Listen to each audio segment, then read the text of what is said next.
Welcome to another calming edition of the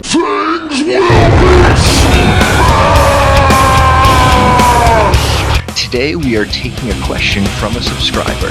If you'd like to send in a science, tech, or gaming question, send it to thedadandrewshow@gmail.com, and then we can do a segment around your question. Let's get started. Don't give up on the show yet, I promise. Science always has to involve destroying stuff or having a very large cleanup. Stick with me. I was lucky enough to teach in a school that had a lot of electives. So I taught engineering and advanced technology classes. But I really like teaching when it's fun, because that's how I learn best. When someone talks to me for an hour, that does not help me learn. But you get to play a game or see something interesting, that helps me learn. And that's what we're doing today. So we're going to show you how the air around you is so strong that it can crush stuff. Welcome to the Dad and Drew Show. Meow, meow, meow, meow. Subscriber question of the week. Mailbag. Ah, okay, fantastic.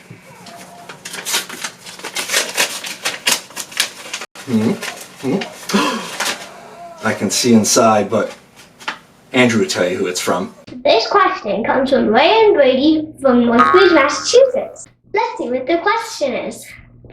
Drew, what's the atmosphere? Thanks, guys. That was a great question. Before we can talk about the atmosphere smashing stuff, we need to know what it's made out of. Do you know which two gases are in the air that we breathe, or what we call the atmosphere? A, oxygen, B, chlorine gas, C, oxygen and nitrogen, or D, cat farts.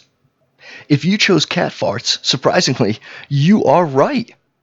Oh, that would have been awesome, but it's not true. The right answer is oxygen and nitrogen. Drew will explain a little more. Cat farts do not make the atmosphere. Air is atmosphere and oxygen, but not just oxygen. It also has nitrogen. Well, thank you, Drew. Now that we know what's in the atmosphere, we can find out how we're going to use the atmosphere to smash things. Atmosphere has different densities, meaning how thick it is and usually how heavy it is among different elevations. So the higher you go up, the less pressure there is. When people say, oh, it's thin air, it's at the top of Everest, oh, it's barely you can breathe. Well, there's less atmosphere up there. Makes it more difficult to breathe, and some of them wear the oxygen masks to hike up to keep their oxygen right at about where they need it so they can hike up and still breathe. Now, if you could imagine that the atmosphere was just on the top of your head, but shot straight up to space at the end of atmosphere, right? When you get to space, that whole column, imagine that weighing down on you. Do you know what that weighs? 2,000 pounds on the top of your head. 2,000 pounds is 1 ton.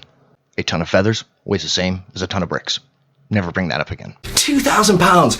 That is a Toyota Corolla, 1,000 pizzas, or 200 house cats. Imagine 200 house cats. The litter box would be so heavy.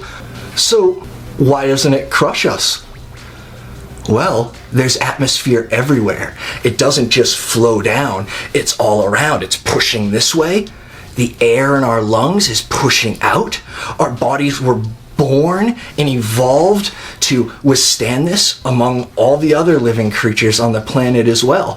So if we were to suck out everything from our bodies like a mummy and didn't let any atmosphere in, right? It would crush us. Just like great science does.